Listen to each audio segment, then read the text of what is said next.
Bapa di dalam surga, berkatilah kebaktian yang Tuhan sudah mengizinkan kami datang kepadamu.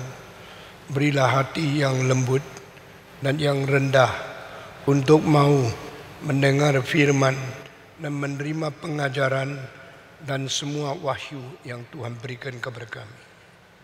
Ajarkanlah kami untuk menjadi orang yang taat dan sungguh-sungguh memperbaiki hidup kami yang berkenan kepadamu. Dengar doa kami, beri pengertian dan kesadaran rohani kepada kami, sehingga kami boleh masuk ke dalam kebenaran Tuhan.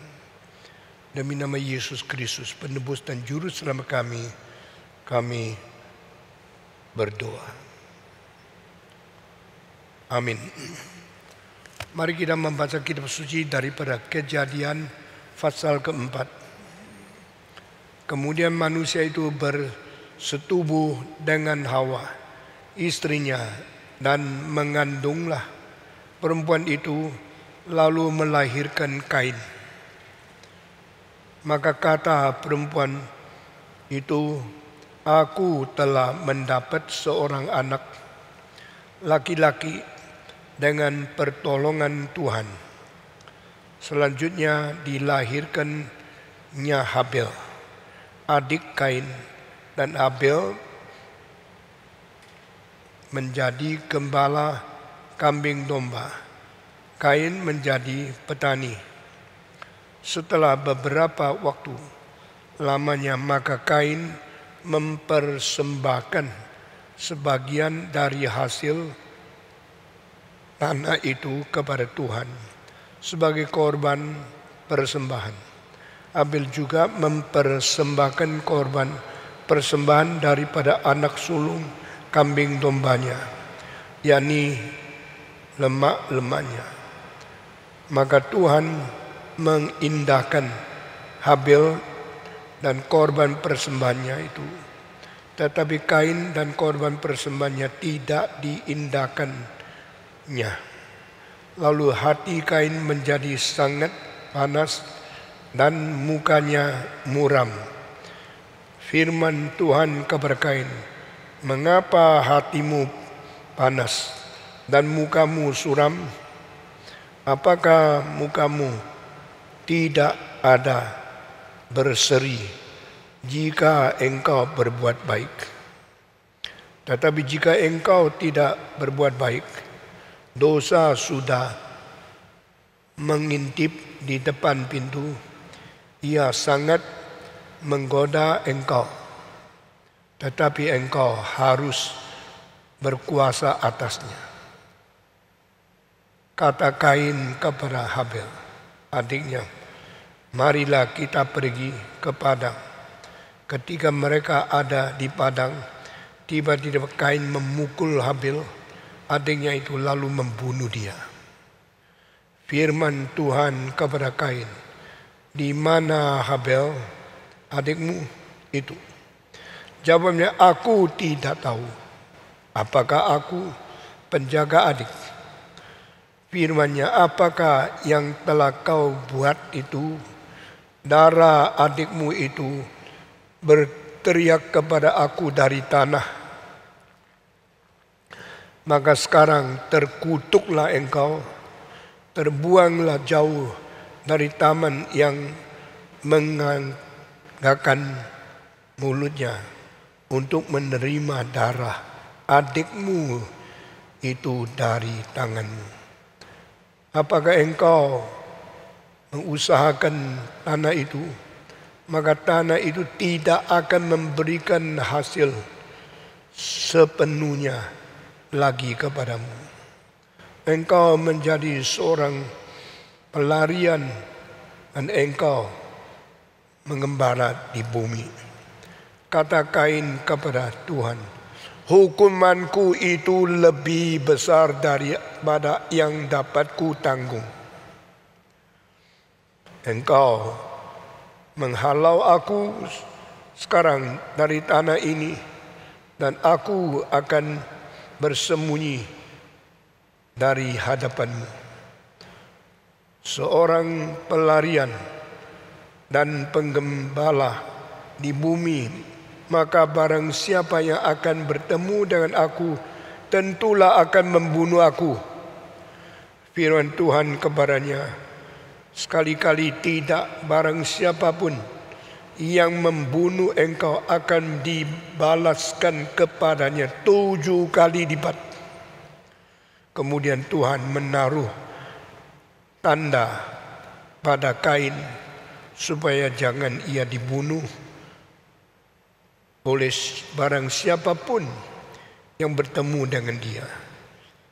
Lalu Kain pergi dari hadapan Tuhan dan ia menetap di tanah Nod di sebelah timur Eden. Saudara-saudara, kita akan melihat penghakiman kasus kedua yang kita lihat di dalam kitab suci, khususnya buku Kejadian. Saudara-saudara sekalian, minggu lalu kita sudah bicara tentang penghakiman dari Tuhan. Penghakiman datang karena ada dosa. Penghakiman dilakukan berdasarkan kesucian dan kebenaran ilahi. Penghakiman diberikan kepada manusia melalui penuntutan dan pertanyaan yang berat kepada manusia. Ini semua prinsip Alkitab yang jelas sekali. Di manakah engkau, Adam? Ini tuntutan apa? Tuntutan tentang satu kedudukan, satu posisi yang seharusnya dipelihara oleh manusia. Manusia yang tidak memelihara posisi sendiri, meleset atau berpindah daripada posisi seharusnya, itu namanya berdosa. Sin is the removal of the original position. Seorang guru mempunyai posisi guru. Seorang suami mempunyai posisi suami. Seorang presiden mempunyai posisi presiden.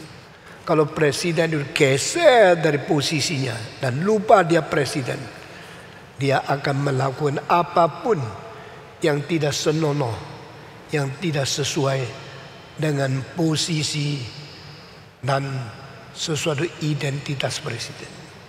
Demikian seorang suami, demikian seorang guru, demikian seorang pegawai, seorang apa saja, ada posisi yang harus dipelihara baik-baik sehingga tidak tergeser dan tidak pindah dari posisi itu. Ini satu prinsip yang di dalam kitab suci menyatakan dengan jelas sekali, yang disebut malaikat yang berdosa, yaitu malaikat yang geser dari posisi aslinya. Kalau manusia tidak melihat identitas yang berada di atas posisi yang seharusnya, maka dia akan menjadi sembarangan mempergunakan kebebasannya untuk melakukan hal-hal yang tidak senonoh. Mengapa? Pertanyaan pertama dari Tuhan kepada umat manusia adalah, di manakah engkau? Ini posisi. Where are you, Adam? Where are you now? Is that the position you should have, or you already have removed from the original position? Jika engkau sudah pernah geser dan pernah meninggalkan posisi aslinya, maka sekarang saya tuntut kepada engkau. Penghakiman mulai daripada penuntutan. Penuntutan mulai daripada pertanyaan. Dan pertanyaan mengenai posisi ini adalah yang dituntut oleh Tuhan. Saudara-saudara, kita selalu jatuh di dalam kesalahan pandangan hukum yang ada di dunia. Kita selalu pikir dosa itu kelakuan. Kelakuan itu adalah sesuatu tingkah laku perbuatan yang tidak seharus kita lakukan. Waktu kita lakukan, kita tidak sadar kita telah melanggar peraturan hukum dan satu status yang seharusnya kita pelihara. Tapi kelakuan itu hanya sesuatu pelaksanaan dari sebenarnya di belakang. Sebelum kita melakukan sesuatu, ada satu geseran posisi. Nah, ini tidak dimengerti oleh seluruh dunia, khususnya mereka yang belajar hukum. Karena mereka cuma tahu hukum adalah untuk menentukan kelakuan. Dan barang siapa yang melanggar kelakuan itu harus dihukum karena berdasarkan hukum yang ada. Tapi Alkitab sama sekali berbeda. Alkitab mengatakan, where are you? The original position is not now here. And you are now removed and far away from the original position set for you. That is sin. Dosa adalah penggeseran posisi. Ini jauh lebih tinggi daripada segala peraturan-peraturan hukum konstitusi di dunia. Karena penggeseran posisi sebagai sebab mengakibatkan kelakuan melanggar hukum. Penggeseran posisi kalau tidak pernah terjadi, kelakuan tidak pernah terwujud. Sehingga kalau manusia menggeser posisinya yang seharusnya dia pelihara di hadapan Tuhan, dia tidak mungkin tidak melakukan perbuatan yang melanggar hukum melalui kebebasan yang tidak dipelihara. Saudara, kita bersyukur kepada Tuhan sebagai orang Kristen kita mengerti jauh lebih dalam, lebih tepat karena standarnya dari Tuhan, bukan dari manusia. Setelah Adam berdosa, sesuatu penuntutan, sesuatu deklarasi, dan sesuatu pertanyaan yang harus dijawab sekarang mulai dipaparkan di hadapan manusia. Penghakiman Tuhan datang. Di manakah engkau? Saya ada di taman berjalan-jalan. Setelah mendengar suaramu, aku menjadi takut. Pertama kali istilah takut muncul di dalam seluruh sejarah. Karena apa? Karena hubungan antara manusia dengan Tuhan sekarang diganggu oleh dosa. Sehingga kestabilan dan kenormalan relasi antara yang dicipta dan yang mencipta sekarang sudah terancam dan sudah dirusakkan. The original and the normal relationship between created man and God the Creator is now already broken. And then we become fear. We are afraid. We are frightened by ourselves. Kita ditakut-takuti oleh sendiri. Kita menjadi takut karena perbuatan kita sendiri. Ini semua dari posisi geser, mewujudkan perbuatan yang tidak benar, lalu akhirnya merusak relasi. Posisi relasi lebih penting daripada perbuatan kelakuan. Jikalau belajar hukum di dunia sampai berapa pintar, hanya mengerti tentang kelakuan yang melanggar. Tetapi di dalam firman Tuhan, pergeseran posisi dan kerusakan relasi itu yang jauh lebih dalam penglihatan kita dan pengertian kita tentang dosa. Saudara-saudara, setelah Adam berdosa, Adam diusir daripada Taman Eden, sehingga perpisahan terjadi. God and man, separation is there, hindrance is there, no more connection and relation. God is God, man is man. God is holy, God is righteous, man is sinful, man is far away from God. Engkau melihat jelas sekali, dosa memisahkan, dosa menceraikan, dosa memutuskan hubungan antara sesuatu dengan sesuatu yang tadinya seharusnya berrelasi. Setelah suami istri salah satu berbuat dosa, perceraian, hubungan, perpisahan daripada relasi menjadi jelas. Baru engkau sadar, suami bukan saya bukan suami, saya istri yang tidak lagi berhubungan, tidak lagi mempunyai keintiman, karena itu sudah dihancurkan, itu sudah dirusakkan. Lalu engkau tidak berani dekat, karena engkau rasa dia bukan lagi sesuatu yang menjadi penolong atau menjadi pasangan yang intim dengan engkau. Saudara-saudara, kalau kita mengerti poin yang penting ini, maka hubungan kita dengan orang lain, hubungan kita dengan Tuhan tidak akan menjadi berbeda dan menakutkan. Mestinya intim sekali menjadi asing sekali. Mestinya berhubung erat sekarang menjadi ketakutan. Saya di taman dengar suaramu menjadi takut. Kenapa takut? Kenapa harus ada takut? Perasaan takut timbul daripada perbuatan yang tidak beres. Tapi perbuatan tidak beres karena engkau sudah geser dari posisimu. Engkau sudah merusak relasi di antara kita. Penghakiman, pengadilan dari Tuhan adalah memisahkan. Setelah ada perpisahan, God is God, man is man. There's no more relationship, no more intimate. Nah, saudara-saudara, dengan demikian perpisahan itu menjadi kita menjadi eksistensi yang tersendiri. They separated, they disposed identity of my existence. Ini menjadi satu hal yang menakutkan. Manusia itu kalau tersendiri timbul satu ketakutan.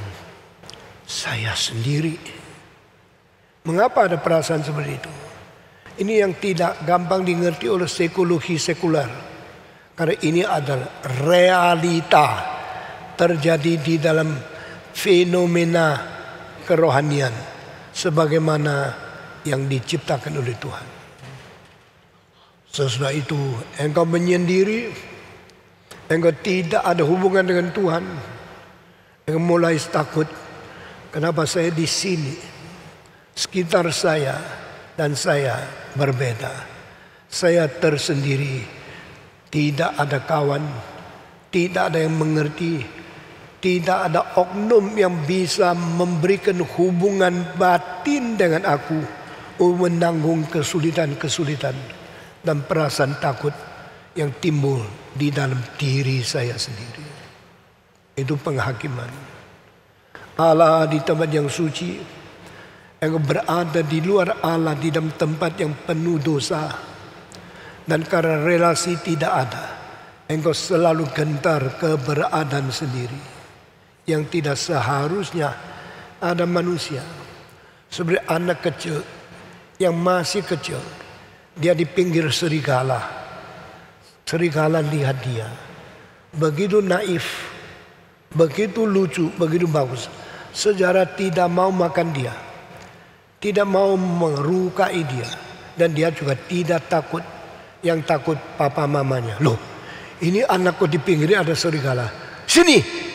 Udah dia teriak ini, serigala mulai marah. Anak ini mulai takut, segala menjadi rusak. Saudara-saudara, bukan berarti anak itu di pinggir serigala tidak ada bahaya. Tapi dia tidak tahu bahaya. Kenapa? Dia tidak perlu tahu. Kenapa? Dia naif, dia tidak bersalah. Tapi waktu dinyatakan ketakutan, nyatakan bahaya, membangkitkan, serigala mulai lihat anak itu boleh dimakan. Lucunya, naifnya sekarang hilang. Sekarang mulai merasa saya lapar. Anak ini tidak bisa lawan saya. Bahaya itu mulai muncul. Demikian manusia setelah takut kepada Tuhan, segala bahaya dan segala rasa ketersendirian itu tidak ada tolong lain. Dia sekarang menghadapi segala sesuatu yang membahayakan. Nah, ini adalah akibat daripada dosa. Saudara, Alkitab mengatakan di dalam kitab Yesaya, pada waktu dunia dipulihkan menjadi semula, maka anak-anak mau main sama serigala, mau main sama binatang liar, dan dia mau bermain-main dengan ular yang berbisa. Itu berarti restoration, suatu pengkembalian daripada alam semesta yang dicipta oleh Tuhan dengan segala sesuatu yang tanpa dosa. Semua binatang yang liar akan dilunakkan, semua ular yang berbisa akan dinetralkan, dan manusia mendapatkan keadaan yang damai sekali. Masih ingat sebelum engkau pernah menipu, sebelum pernah engkau mencuri, engkau hatinya penuh kelapangan sama papa, sama mama, sama saudara. Semua itu sesuatu perdamaian di dalam batin yang bikin keindahan lingkungan seperti Taman Eden. Everything is lost when sin occurs. Setelah dosa muncul, segala sesuatu harmonis hilang. Segala sesuatu yang tidak usah takut hilang. Kita menjadi orang yang abnormal, hidup di tengah-tengah ketakutan dan hidup di tengah-tengah tidak ada relasinya. Itu namanya diusir dari Taman Eden.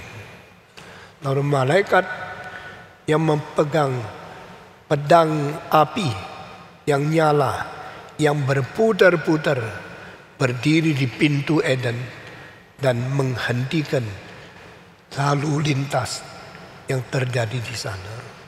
Manusia tidak mungkin kembali. Dengan demikian dosa adalah satu kerusakan posisi yang mengakibatkan kerusakan relasi, yang mengakibatkan tindakan yang tidak bisa kembali lagi. A irreversible action, a irreversible doing which cannot bring me back to the original status of the harmony and of the sweetness and peaceful in our relationship with God. Penghakiman terjadi, manusia baru sadar kita di dalam dosa. Kita melihat kembali Tuhan di dalam kesucian, di dalam keadilan yang layak, yang patut memberikan penghakiman kepada kita. The judgment is based on justice. Penghakiman Tuhan berdasarkan keadilan, yang berhak, yang mempunyai kelayakan memberikan hukuman kepada kita. Kita tutup mulut dan kita mentundukkan tubuh dan kita tidak bisa berdebat. Kita hanya bisa mengatakan apa yang kau terima adalah seharusnya aku menerimanya. Hukuman yang berada pada aku memang layak diturun kepadaku. Di situ tunduknya manusia kepada hukum yang adil tidak memberikan jalan keluar. Kita bisa lepas daripada pengadilan yang membawa hukuman kepada kita dan tidak bisa membawa kita kembali kepada keadaan status sebelum berdosa. Ini semua menakutkan sekali. Saudara-saudara, banyak orang waktu berzina menikmati sukacita. Setelah itu dia baru tahu hukuman itu tidak habis-habis. Itu kesulitan yang dah selesai. Kalau tahu begitu susah, hari itu saya tidak akan berapa menit untuk melakukan perjinan yang mengakibatkan sekarang irreversible, dah bisa terbalik, dah bisa kembali kepada asal. Tetapi sudah lewat, fakta itu akan mengikuti dia terus-menerus. Ini semua prinsip perbuatan dosa dan prinsip apa rasanya Apa artinya geser dari posisi dan menghilangkan relasi. Tuhan di tempat yang suci, Dia akan tetap memelihara kesucian, keadilan, tidak tergoncang, tidak tergeser. Dan Dia ada Tuhan yang adil dan Tuhan yang menghakimi seluruh dunia. Di dalam Kejadian kita melihat kasus.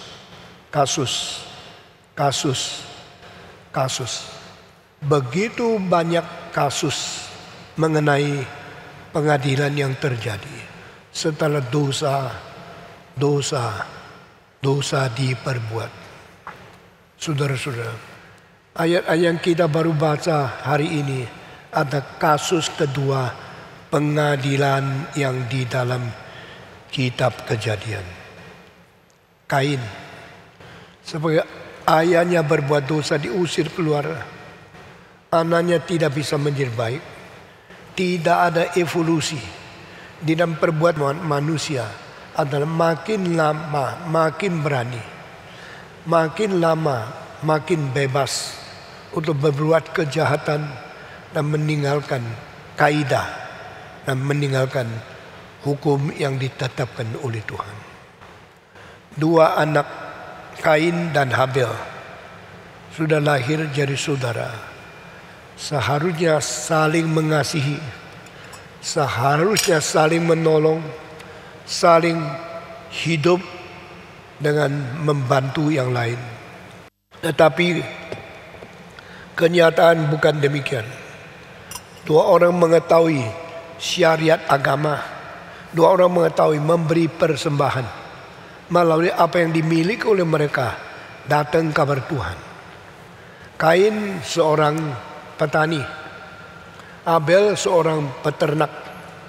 Maka mereka dari hasil dari karyanya ambil sebagian mempersembahkan kabar Tuhan. Mempersembahkan kabar Tuhan sebenarnya itu hal yang baik. Tetapi sekarang tindakan terjadi sesuatu kerusakan yang fatal sekali. Tuhan tidak menerima persembahan dari Kain, tapi berkenan kabar persembahan daripada Habel. Setelah membandingkan saya dengan orang lain yang bukan saya, ternyata reaksi Tuhan berbeda. Kenapa persembahan saya tidak diterima? Kenapa persembahan adik saya diterima? Maka mulai timbul satu kemarahan, timbul satu ketidakpuasan, ketidakbisa penerimaan. Waktu dia marah, Tuhan berkata, Kain, mengapa engkau marah? Karena engkau tidak menerima persembahanku. Engkau berkenan kepada adikku. Engkau tidak cinta saya. Engkau hanya mencinta adik saya. Maka saya marah. Apakah Tuhan tidak ada jawaban? Apakah Tuhan diam-diam dipersalahkan terus diam? Tuhan menjawab, jikalau engkau berbuat baik, mengapa engkau tidak bisa diterima? Tetapi engkau berbuat jahat, dosa sudah mengintip di pintu, dan engkau tidak boleh dikalahkan oleh dosa. Engkau harus mengalahkan dosa, jangan dikuasai oleh dia.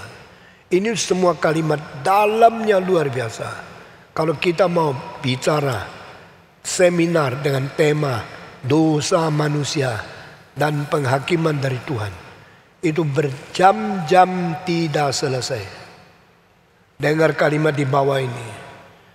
If you do good, why you cannot be accepted?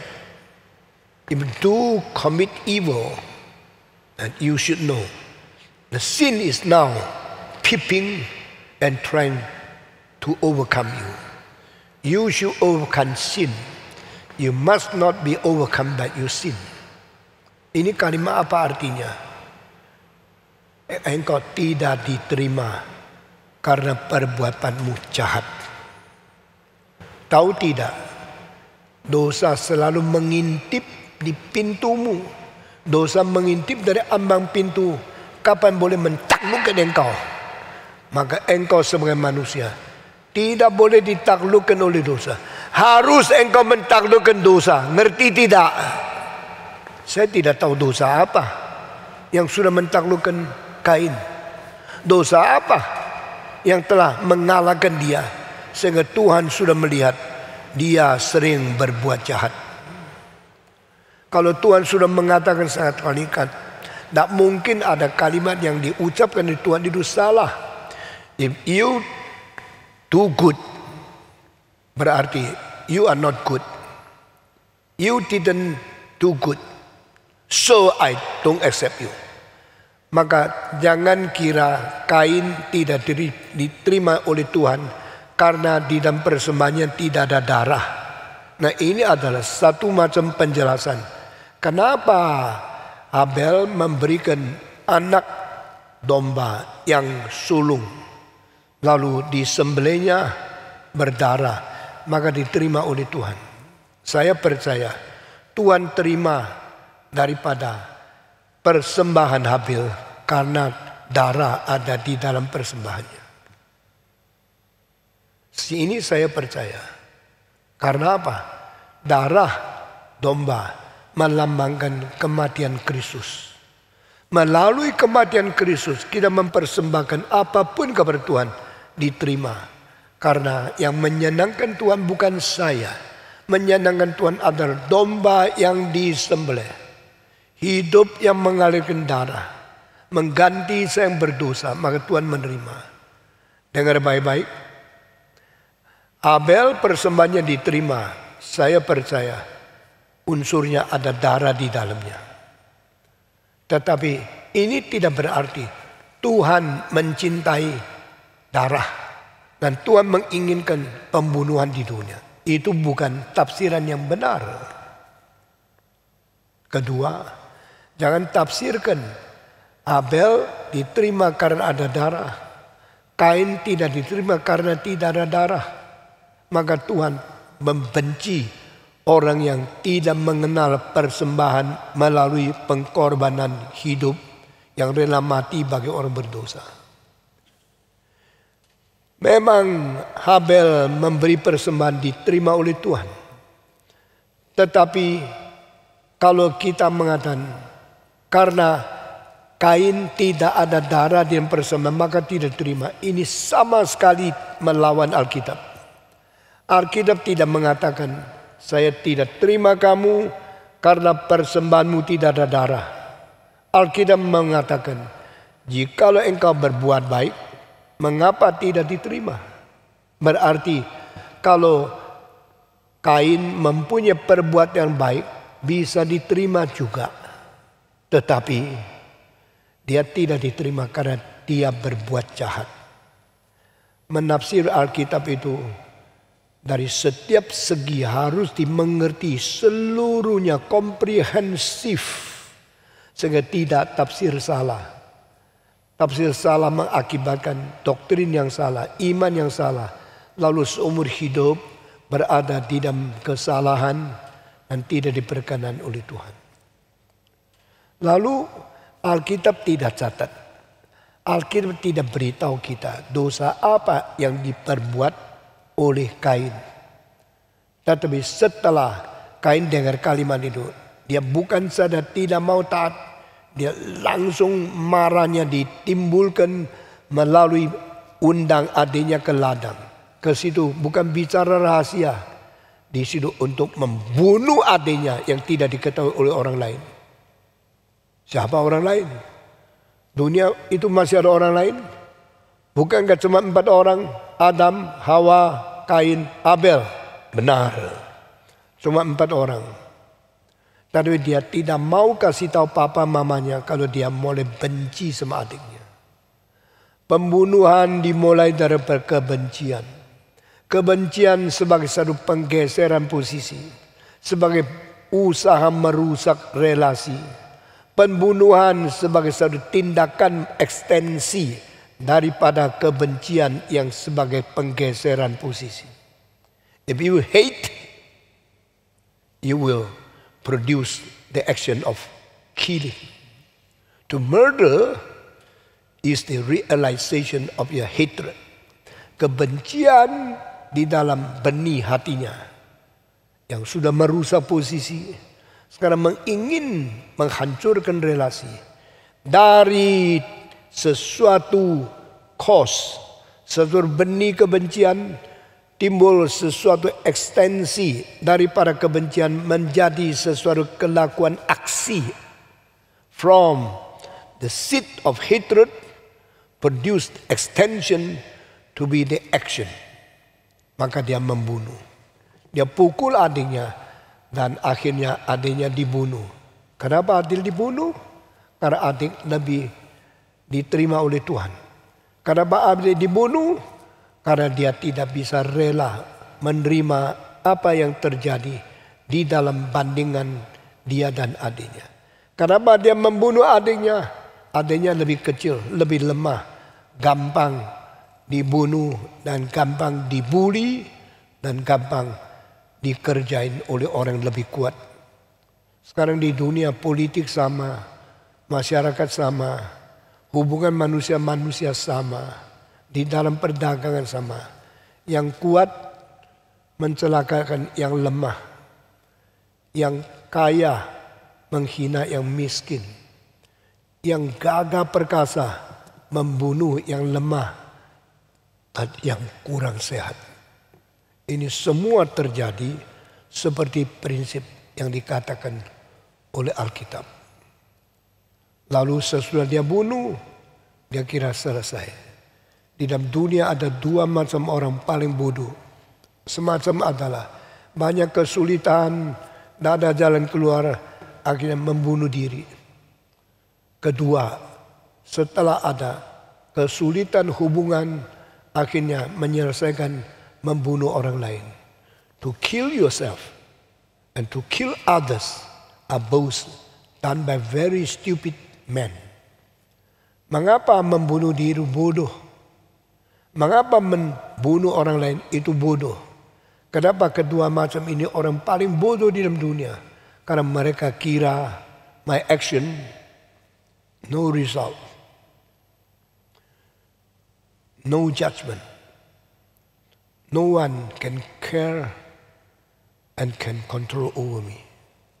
Orang menjadi bodoh karena dia kira kalau saya bunuh diri, urusan saya sendiri. Kalau saya bunuh diri, saya tidak bertanggung jawab. Kalau saya sudah bunuh diri, semua kesulitan yang timpa kepada aku sekarang selesai setelah aku membunuh diri. Ini semua tiga pikiran. I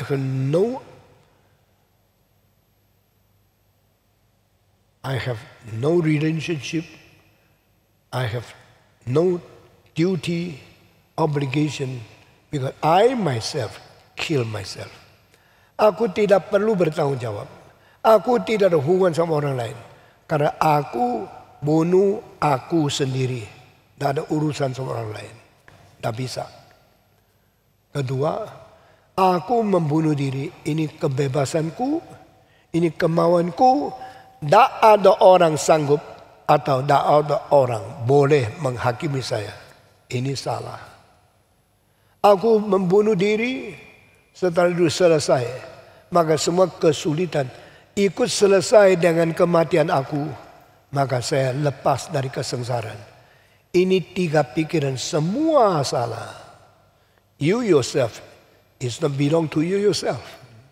You yourself must be accountable with the one who give you freedom as the grace giver.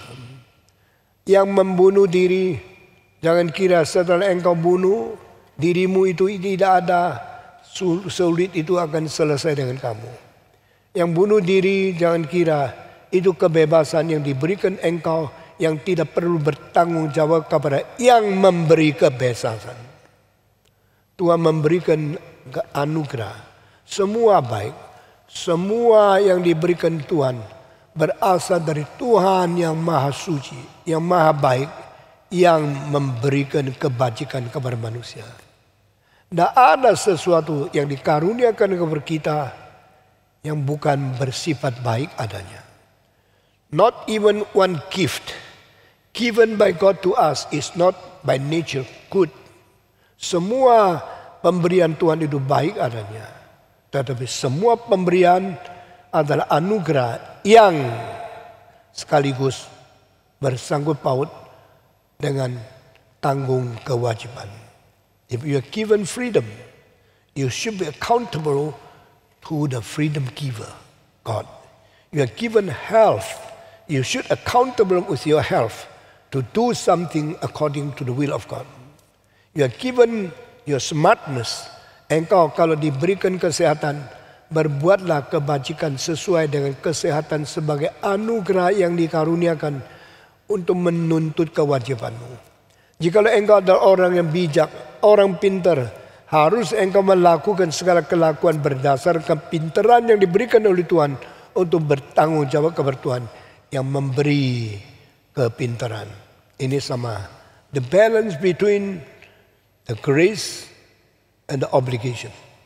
Ini teorinya adalah di mana ada anugerah, di situ ada tanggung jawab. Kewajiban sejajar dengan anugerah karunia Tuhan. Kita tidak bisa lari. Saudara-saudara. Ketiga, the existence of you yourself is coexistent with God in relativity. Ada satu relativitas di tengah-tengah hubungan engkau dengan Tuhan yang berada dan yang menciptakan keberadaan menurut peta teladan Dia. Allah pencipta, kamu dicipta. Yang cipta begitu mengambil keputusan, saya mencipta, langsung mendirikan satu relasi antara yang cipta yang dicipta, hidup bersama-sama, harus bertanggung jawab satu dengan lain. Allah bertanggung jawab mencipta, memelihara dan memimpin kita. Kita bertanggung jawab dicipta, harus menghadapi, harus taat dan berjalan di dalam rencananya. Ini tidak bisa hilang. Itu sebab orang yang membunuh diri adalah orang yang melalaikan tiga hal ini. Sehingga dia bagaimana berdiri di hadapan Tuhan untuk menghitung kira-kira, untuk menjawab tugas obligasi dia. Dia tidak sadar, dia kira bunuh diri itu selesai. Bunuh diri tidak pernah menyelesaikan kesulitan-kesulitan. Bunuh diri tidak pernah menghentikan eksistensimu. Bunuh diri tidak pernah melenyapkan relasi engkau dengan Sang Pencipta, Sang Pemberi anugerah kepada engkau. Saudara-saudara, inilah kebodohan orang yang membunuh diri. Kedua, orang yang membunuh orang lain sama mempunyai kesalahan ketiga. Pertama-tama, dia kira membunuh orang lain adalah karena kuasanya, kekuatannya, kelebihan tenaganya yang mengalahkan orang lain, maka dia berhak untuk melakukan secara sewenang-wenang. It is nonsense. If you are stronger than others and you can kill others, that you think that freedom is belong to you, you are wrong. Orang yang membunuh orang lain salah tanggap kebebasan dia adalah tidak perlu berhitung kepada Tuhan. Tidak perlu bertanggung jawab kepada Tuhan. Karena dia mempunyai kebebasan atas diri sendiri.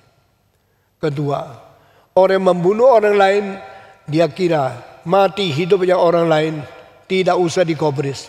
Yang penting keenakan diri, kebebasan diri, dan keuntungan diri boleh diutamakan. That's totally wrong. Karena waktu engkau membunuh orang lain, ada yang lihat, ada yang nilai, dan ada Sang Adil dan Sang Suci itu akan minta you bertanggung jawab kepada dia. Sudah itu, kesalahan yang ketiga, orang membunuh diri, dia pikir ada cara melarikan diri, lalu cuci tangan, lalu bebas. Itu tidak mungkin. Karena keberadaanmu dipertanggungjawabkan oleh Tuhan yang mencipta. Keberadaan orang lain juga dipertanggungjawabkan oleh Tuhan yang mencipta orang lain itu.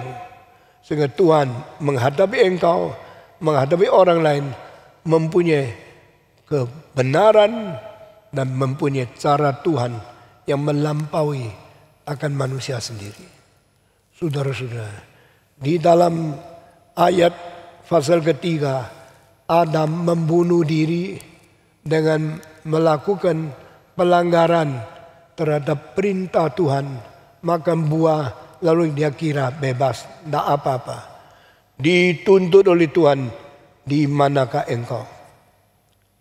Pasal keempat, Kain membunuh Abel, mengakibatkan pertanggungjawaban yang dituntut oleh Tuhan. Kain, di manakah saudaramu? Ini semua berarti kita tidak hidup pada sendiri.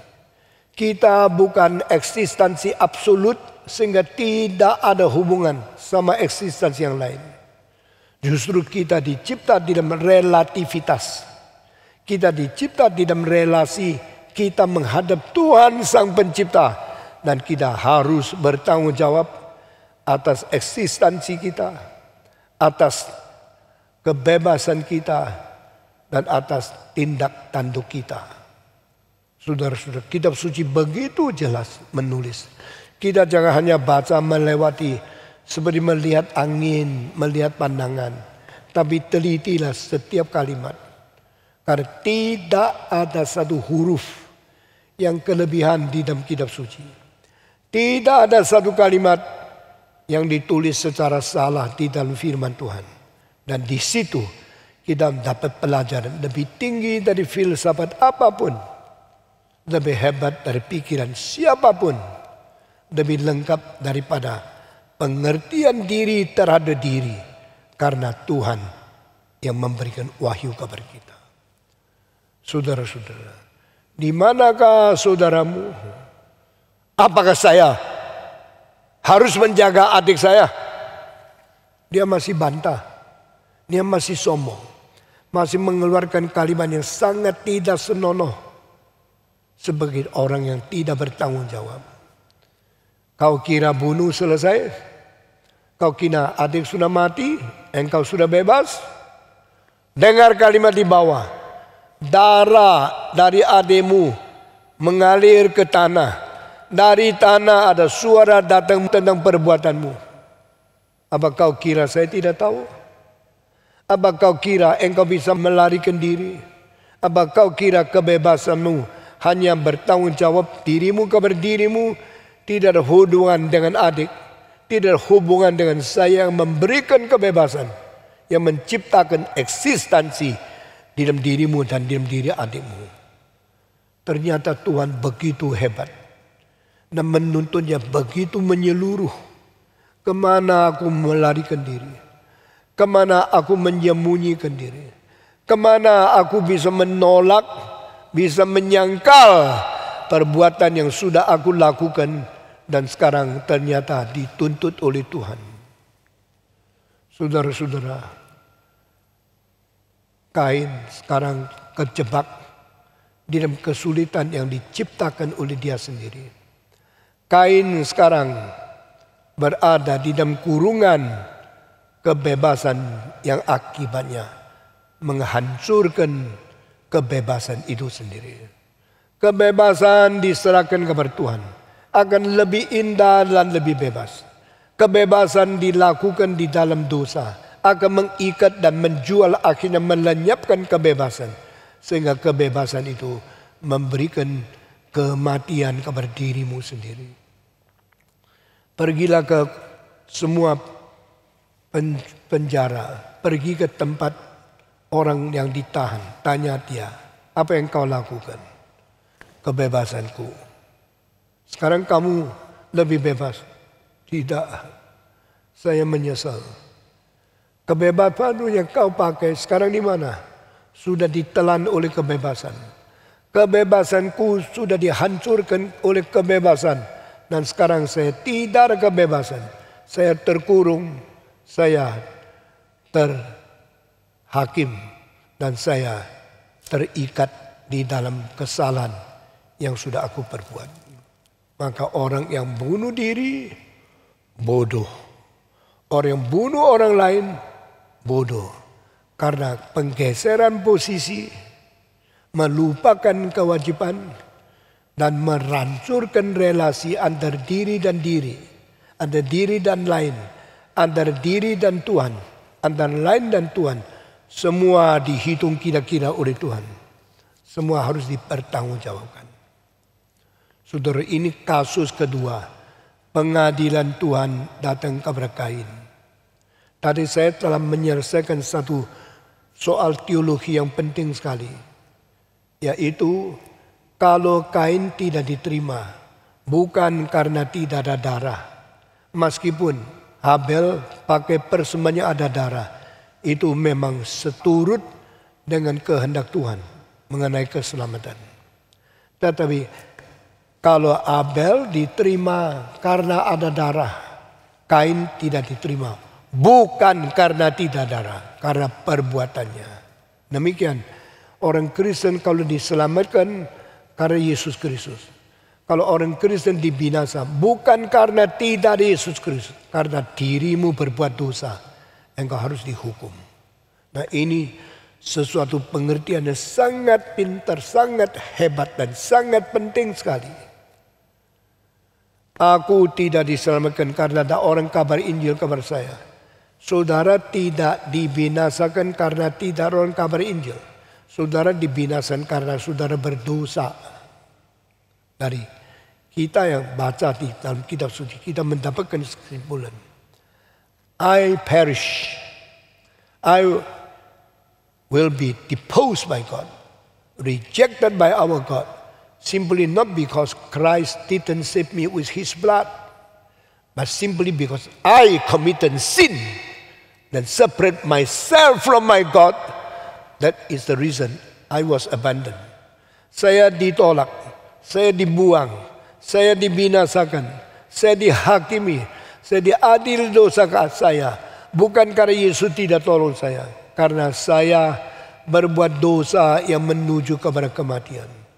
Tetapi kalau ada orang diselamatkan bukan karena perbuatan baik, maka diterima oleh Tuhan. Karena Kristus mati dia mengalirkan darah untuk membersihkan dia. Dari kasus Abel dan Kain kita melihat rahasia keselamatan dan rahasia penghakiman. Maka Tuhan sekarang keluar menangani dosa kasus kedua. Kasus pertama Adam diusir, kasus kedua Kain juga diusir. Diusir berarti separation, perpisahan antara yang suci dan yang najis. Perpisahan antara yang adil dan yang berdosa. Waktu Adam diusir keluar, tidak bisa masuk lagi. Waktu Kain dihukum, tidak ada hasil bumi yang lancar untuk menghidupkan dia. Dan dia mengatakan, Tuhan, kalau demikian, hukuman ini terlalu berat daripada yang bisa saya tanggung. Jawabannya sangat kurang ajar. Penghakiman ini lebih berat daripada apa yang saya bisa tanggung. Kenapa dia tidak bicara? Penghakiman ini lebih berat daripada perbuatan dosa saya. Kenapa dia bicara? Penghakiman ini lebih berat dari apa yang saya bisa tanggung. Karena dia tidak tahu dosa itu berapa dahsyat. Dosa itu berapa mengerikan. Dosa harus menanggung dosa berapa besar. Dia cuma tahu, saya tidak kuat tanggung. Tapi dia tidak tahu, kenapa dia membunuh adiknya. Apakah adiknya seharusnya dimatikan? Apakah adiknya hidup di dunia harus menanggung kematian? Dia tidak peduli kesalahan berapa besar. Cuma peduli kesulitan berapa besar. Inilah manusia. Saudara-saudara, engkau berbuat dosa enak-enak. Engkau berbuat dosa sebebas mungkin. Lalu waktu engkau menanggung dosa baru engkau tepuk dada. Engkau marah, engkau nangis. Kenapa saya harus dipenjara? Kenapa saya harus menanggung keberatan yang begitu susah? Ini lebih daripada apa yang saya bisa tanggung. Tuhan dengar kalimat itu, tidak debat sama dia. Tuhan berkata, bumi tidak akan berhasil seperti sedia kala. Dan bumi ini engkau bekerja berat tidak mencukupi hidupmu. Dia sekarang tahu ini hukuman yang lebih daripada yang dia bisa tanggung. Dia tidak pernah sadar yang dia berbuat lebih dari apa yang bisa tanggung oleh orang lain. Tuhan yang adil berkata, engkau akan keliaran di bumi seumur hidup. Wah, dia takut. Dia bilang, saya bunuh orang lain. Kalau ada orang lihat saya, dia juga akan bunuh saya. Waktu itu cuma 4 orang. Siapa yang bisa membunuh dia? Adam, Hawa, Abel sudah mati. 4 orang hilang 1 karena pembunuhan yang ketiga ini. Berarti seperempat manusia sudah dihancurkan. Ini peperangan dunia paling besar. Peperangan dunia pertama abad 20. Itu yang mati 7 juta manusia. Tapi 7 juta hanya tidak sampai seperempat dunia. Peperangan dunia 35 juta yang dibunuh. Juga tidak sampai seperempat dunia. Tapi peperangan dunia pertama yang paling dini adalah pembunuhan Abel yang dilakukan oleh kakaknya Kain. Itu yang mati seperempat. Nah kalau sudah mati sisa 2. Masa yang ketemu saya akan membunuh saya? Adam kah? Hawa kah? Tidak. Saudara-saudara, Adam, Hawa hidup di dunia ratusan tahun. Hawa tidak dicatat angka yang jitu. Tetapi Adam 930 tahun. Kalau Adam 30 tahun lahir 1 anak. 930 tahun dia melahirkan 31 anak. Kalau dia 15 lahirkan 1 anak, selama 930 tahun dia akan melahirkan 62 anak. Kalau setiap tahun 1 anak, Adam akan melahirkan 930 anak.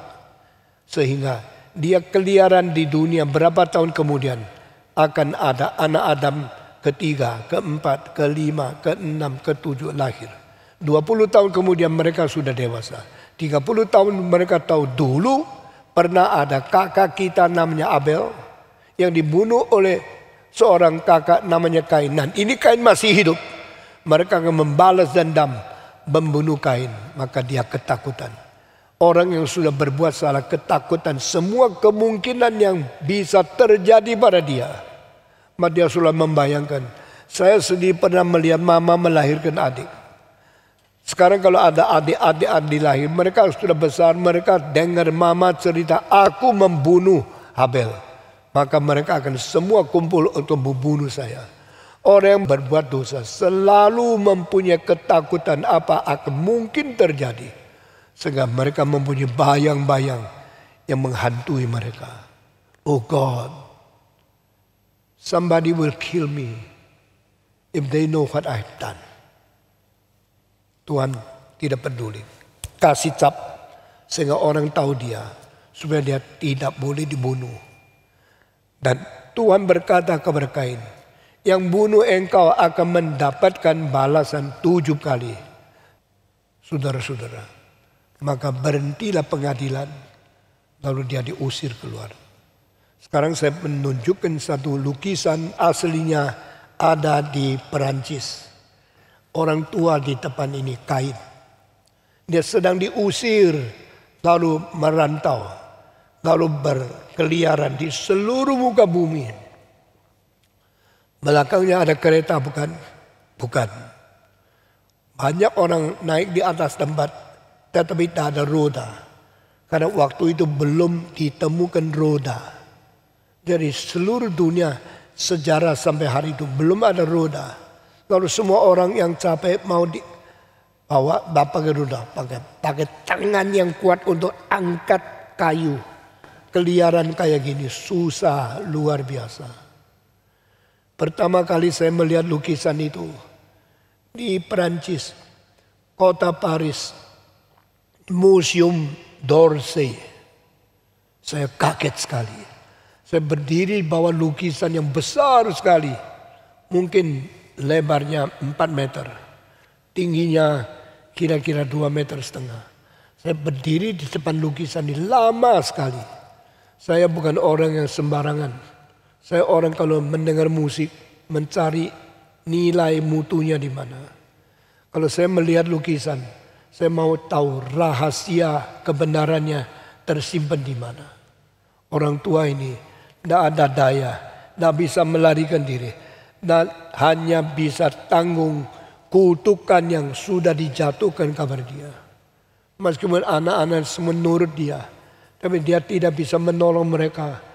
Hanya bisa pimpin entah kemana. Keliaran di seluruh muka bumi. Dah habis-habis. Sama seperti manusia sekarang berdosa. Tidak tahu mau kemana. Dan tidak tahu ada surga. Tidak tahu ada firman. Cuma tahu ada kebebasan. Pakai terus. Sampai akhirnya masuk ke neraka. Ini adalah hidup manusia yang tanpa pengharapan. Lalu anak-anaknya ada yang mengikut, ada yang menghela, ada yang mengangkat kayu itu dengan kakinya, tangannya besar sekali. Lalu di dalam itu ada barang-barang yang perlu dipakai. Binatang-binatang yang dibunuh akan menjadi makanan. Tapi mereka entah mau kemana. Saudara-saudara, Tuhan menghukum manusia dari Adam sampai hari ini. Kasus-kasus di dalam perjanjian lama kira-kira 10 yang akan saya kupaskan. Pertama, Adam diusir. Kedua, Kain berkeliaran di dunia. Sampai kapan? Sampai waktunya cukup atau sampai Tuhan melakukan lebih lagi, atau menyelamatkan atau membuang ke neraka. Ini penghakiman Tuhan. Saudara-saudara, waktu manusia berbuat dosa tidak sadar. Setelah sadar sudah terlambat karena hukuman sudah datang. Hari ini saya akan mengakhiri dengan satu cerita yang sangat mengerikan. Lalu kita akan selesai khotbah berdoa kepada Tuhan. Ada seorang yang berkelahi dengan istrinya. Makin lama makin kuat. Akhirnya laki-laki dia tidak tahan. Sama seperti Kain. Dia satu hari ambil pisau setelah berkelahi dengan istrinya. Ditusuk dari dadanya, perutnya. Akhirnya seluruh darah muncrat keluar. Dan akhirnya istrinya tidak lagi berkelahi. Diam. Dia kira, nah ini cara selesaikan. Kamu yang tak habis-habis melawan saya. Sekarang saya bikin habis kamu. Dibunuh, sudah dibunuh, darahnya mengalir di seluruh kamarnya. Dan dia mulai rasa takut. Ini manusia loh. Ini nyonya saya loh. Dibunuh oleh saya. Bagaimana? Dia tutup pintu semua. Bersihkan darahnya. Lalu istrinya dibungkus dengan kain. Lalu dia mau taruh di mana? Dia tidak tahu di mana. Orang ini membunuh istrinya di salah satu rumah jauh daripada kota, di tempat pinggiran kota, di kota Sydney di Australia 70 tahun yang lalu. Setelah dia bunuh, dia terus pikir bagaimana penyelesaian perkara kejahatan ini. Dia akhirnya pikir kalau tubuh ini dibawa pakai mobil, orang ketahuan dia mati karena saya akan dihukum. Saya takut. Saya tidak berani masuk penjara. Saya tidak berani melapor polisi. Caranya bagaimana? Dia tenangkan diri. Dia diam-diam tidak kasih tahu sama siapa. Akhirnya dia pakai pisau lebih besar. Potong-potong jenazah istrinya menjadi belasan belas bagian-bagian menjadi kecil-kecil. Lalu dia diam-diam menggali lubang di belakang tamannya di bawah pohon. Lalu tanahnya semua keluar, lubangnya besar. Dia malam-malam bawa sebagian tubuh istri yang sudah terpisah-pisah itu tanam di bawah pohon. Sesudah itu dia kembalikan tanah yang digali. Tutup, tumbuk, sampai semua kelihatan sudah rapi, kelihatan bagus seperti biasa. Dia tunggu lagi beberapa puluh hari. sampai rumput itu tumbuh lagi. Setelah rumput itu tumbuh kelihatan sudah kayak taman biasa. Semua gejala ditutup, tidak ada bekas apa-apapun. Lalu dia lihat sudah puas, dia baru mulai tenang. Tenang palsu, tenang yang di luar, tapi di dalam tidak pernah tenang. Nah dia pura-pura menjadi orang yang lapor istrinya hilang. Polisi mencari di semua tempat yang mereka tahu. Telepon kabar semua rumah tangga yang dekat dengan mereka. Tanya kabar teman-teman yang pernah bergaul dengan mereka. Tidak ada jawaban. Sudah buat berapa bulan mereka stop pencarian dan melaporkan istrinya hilang dan tidak tahu kemana. Seluruh dunia tidak ada orang tahu istrinya kemana. Kecuali dia sendiri yang tahu istrinya ditanam di taman belakang rumah yang besar halamannya. Yang jauh dari rumah orang lain. Di pinggiran kota yang sunyi, senyap, yang tidak ada orang bisa menemukan rahasia yang sudah dilakukan oleh orang yang berbuat jahat ini. Lalu lewat setengah tahun, 1 tahun, dia pikir, saya terus di sini, mimpi-mimpi sering diganggu oleh bayang-bayang istri mati. Kamu yang bunuh saya. Kamu yang bunuh saya. Dia merasa sendiri ketakutan. Maka dia berusaha beli tiket kereta api yang sangat-sangat mahal. Dari Sydney ke Melbourne. Terus pergi lagi ke Adelaide. Lalu terus pergi. Pindah tinggal di kota Perth. Di Australia. So di Perth dia mulai cuci tangan, mulai diam-diam, tidak pernah bicara apa-apa. Untuk hidup baru, tidak ada orang tahu apa yang diperbuat. Tidak ada orang tahu dia pernah membunuh istri. Tidak ada orang tahu dia menaruh jenazah istri yang terpotong-potong di bawah pohon di tanah itu. Lalu ditutup dengan tanah. Sekarang rumput sudah kelihatan hijau. Seperti sedia kala. Tidak ada orang tahu. Kalau dia masih muda, maka dia pelan-pelan cari perempuan untuk menikah dengan dia kali kedua. Akhirnya dia berhasil menipu seorang wanita yang tidak tahu apa yang terjadi. Kira dia seorang yang tidak pernah nikah. Lalu nikah sama dia. Sudah habis nikah, dia mulai buka toko penatu, mencuci pakaian, membersihkan pakaian orang lain. Dari situ mulai mencari uang. Perdagang usahanya sangat sukses. Dan dia punya penghasilan cukup banyak. Dan dia mulai menjadi kaya, lebih kaya, lebih kaya. Toko penatunya laku luar biasa. Orang di Perth banyak yang bawa baju dicuci oleh dia, bayar uang. Dan dia makin lama makin kaya. Tetapi hatinya makin lama makin susah. Karena dia tidak bisa menghilangkan bayang-bayang istrinya sering datang dalam mimpi bicara sama dia. Kau yang membunuh saya kan? Kau yang mengkuburkan saya di belakang tanahmu. Bawah pohon kan? Kau orang yang tidak ada hati nurani. Engkau orang jahat.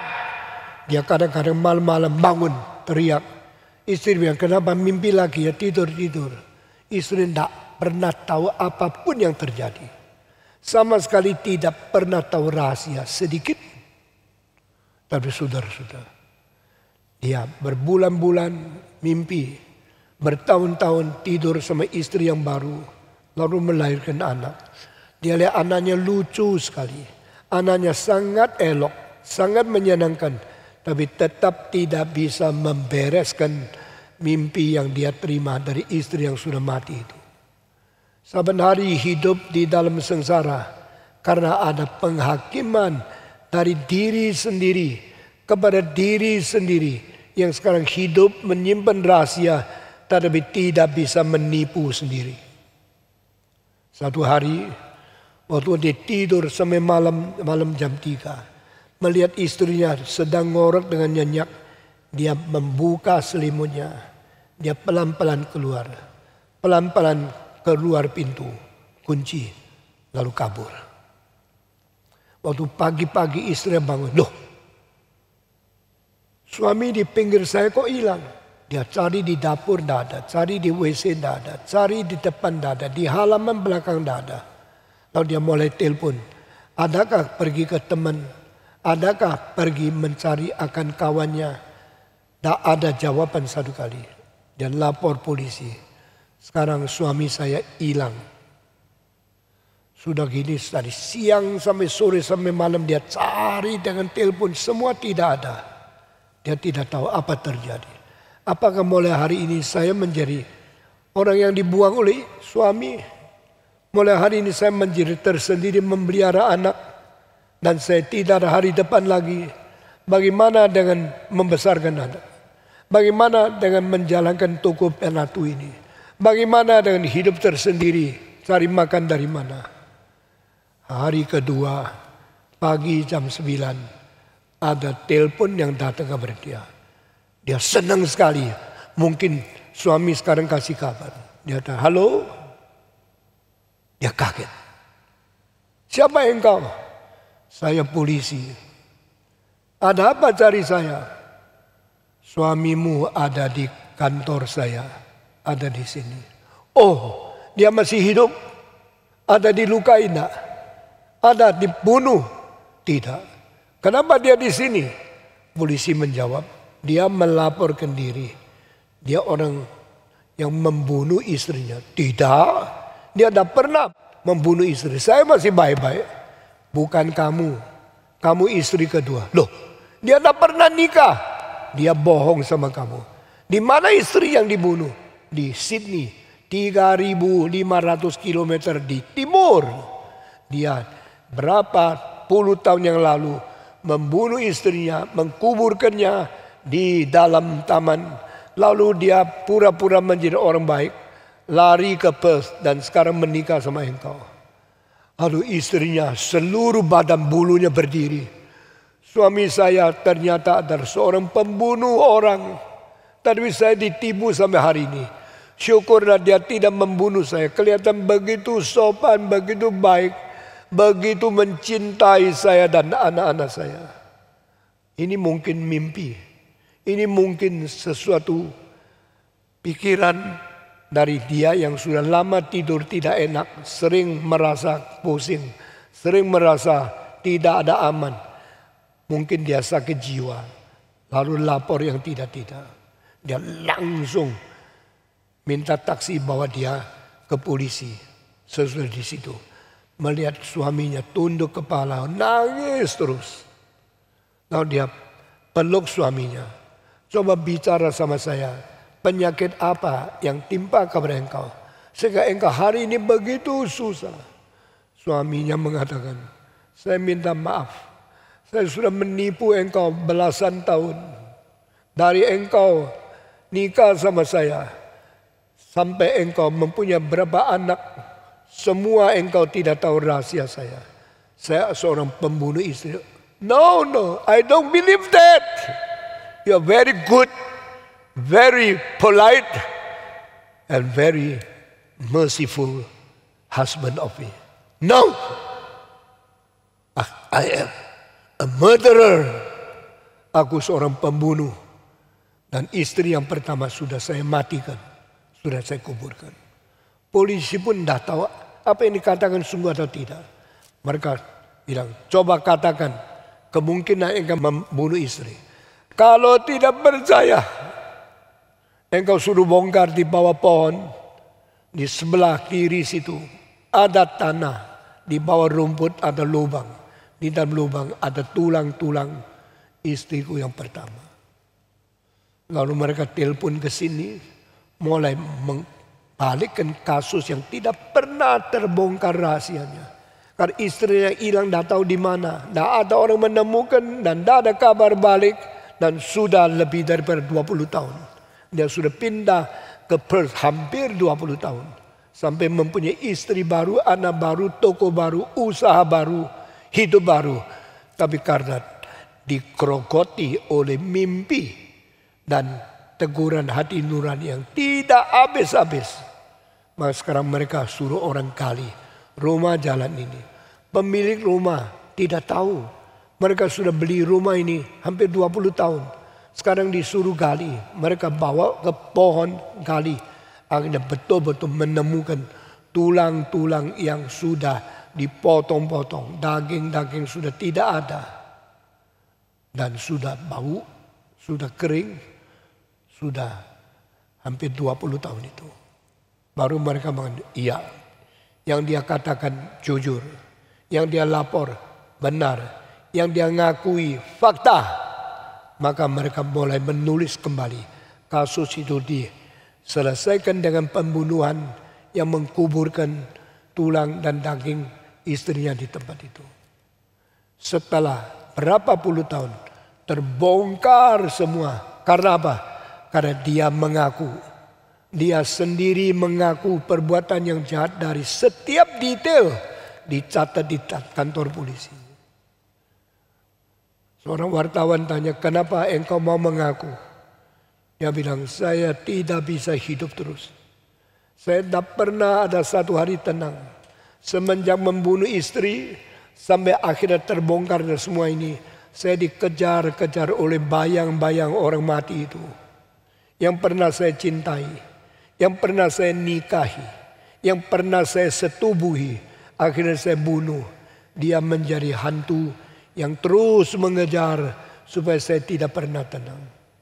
Saudara-saudara, penghakiman nanti di dalam setelah selesai semua kasus di kejadian, saya akan bicara tentang di dalam kitab suci paling sedikit ada 8 macam penghakiman yang dilakukan oleh Tuhan. Hari ini khotbah saya akan selesai di sini. Kiranya Tuhan memberkati kita, jadikan kita orang yang mengetahui bagaimana hidup bertanggung jawab di hadapan Tuhan. Mengenai eksistensi kita. Mengenai anugerah yang kita terima. Mengenai kebebasan yang kita miliki. Mengenai relasi antara kita dengan Tuhan. Dengan diri. Dan dengan sesama manusia. Kiranya Tuhan memberkati kita masing-masing. Makin dengar khotbah, makin dekat kepada Tuhan. Mari kita tunduk kepala, kita berdoa. Semua tunduk kepala, kita masuk di dalam doa. Dan saya minta Pendeta Harley pimpin kita di dalam kebaktian untuk doa terakhir ini. Mari kita semua tunduk kepala.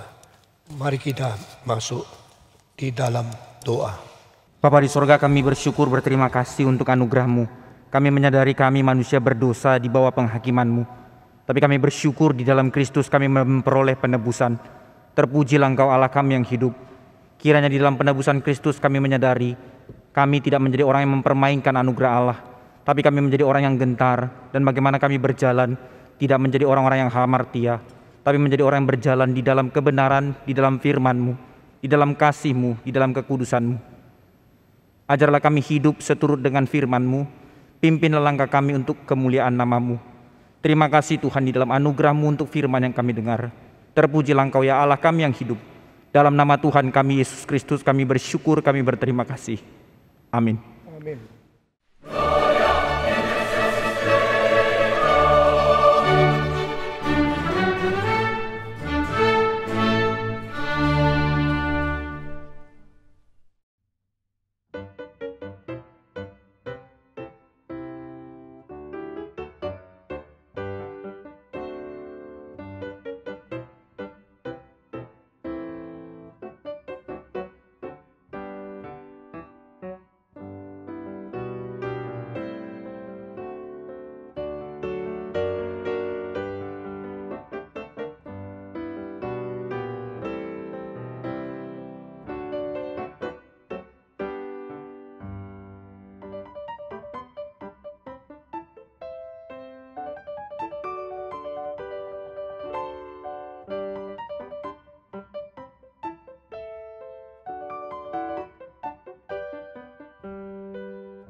Tuhan.